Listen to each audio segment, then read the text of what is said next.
The Yakima Topwater fishing rod box. Is it worth the price tag? I know what I'm doing here.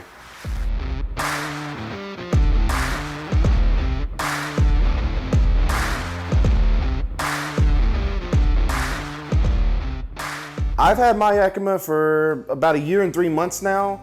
Now, is it worth the $629 price tag that Yakima has it listed on its website?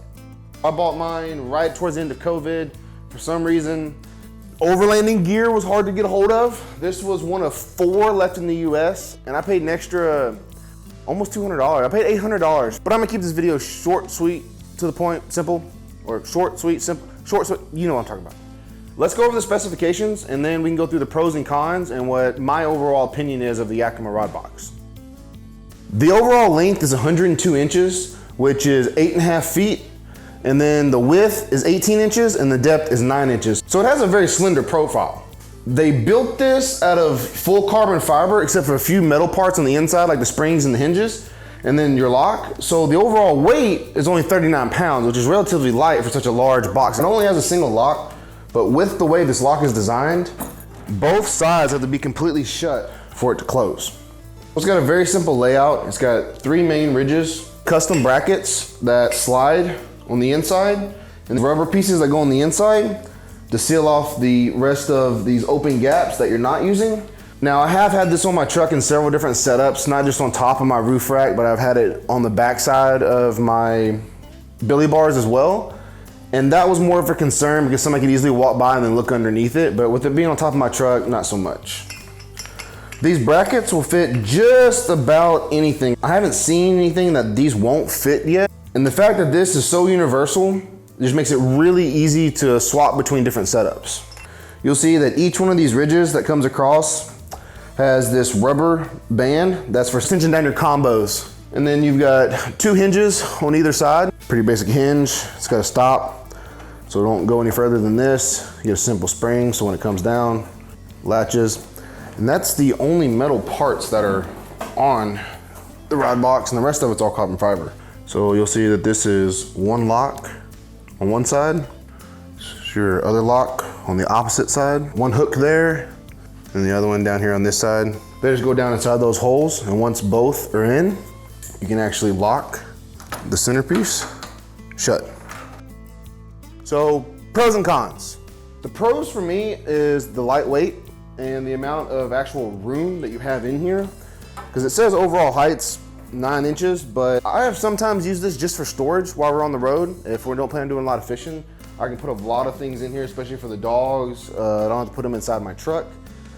And then on top of it, if I am traveling, I have carried up to 9 rods and reels in here. And a lot of the time I'm doing inshore, offshore, and I have a variety of different items with me. And then underneath the rods, I will store my tackle gear. So this is really kind of an all-in-one kit. When I grab this and go, I can hit the road and do any kind of fishing I need to. Security-wise, I've never had anybody try to mess with it. I've had it on several different setups, top of my truck, back of my truck, inside of a trailer. It functions really well, and the amount of room you have in here to slide it back and forth. Also, it kind of looks cool. You know, I'm really not sure. Maybe it's because of the mold that they had to do this with on why these ridges are here.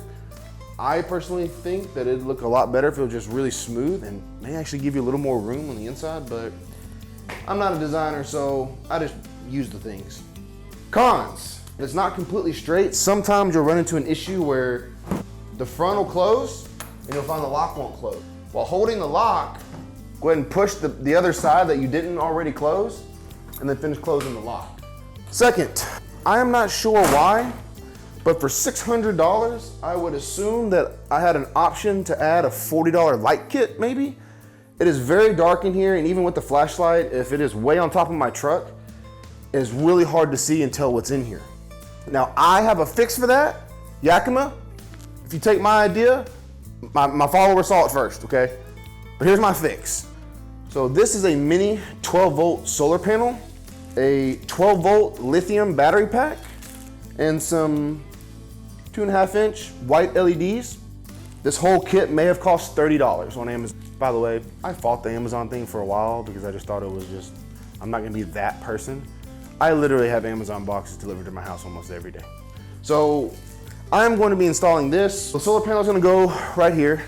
The battery box, I'll probably mount it somewhere in here. You know, it's a very small profile, so it'll fit right against the edge. And then mount these lights right up in between these ridges with a push button switch down here on the end. As a former kayak fisherman, we like to DIY our stuff. Another con, it's not insulated. Insulation is kind of a big deal with the heat here in Texas. Not only the heat, but the humidity. I'm gonna be insulating it, I'm gonna be putting lights in it, and other than that, it's a great box, man. $629, I think this is more than worth it. It has held up for me over a year. I've been through 4 major road trips, about 25,000 miles, and I've had no issues. My gear's safe, it's been protected, it's been dry. Pros, sleek design, lightweight, strong, holds a lot of gear. On the cons side, sometimes doesn't shut all the way, not that big a deal. It's not insulated and there's no lights. If that's your only cons, just get it. Peace of mind to me is always more important than trying to save a couple dollars. Because in the end, my stress levels are gonna cost me way more than $629. My overall opinion, this thing is a beast. And by the way, I'm not sponsored by Yakima. I just think this is a really good product. It's just totally worth it, and not enough people do enough reviews on these. I'm Andrew Longren. I do overlanding, I do fishing, I do traveling, I do product reviews. If you see something that I don't have a review on yet and you want it, let me know. Like, comment, subscribe, share, whatever. Follow me on TikTok.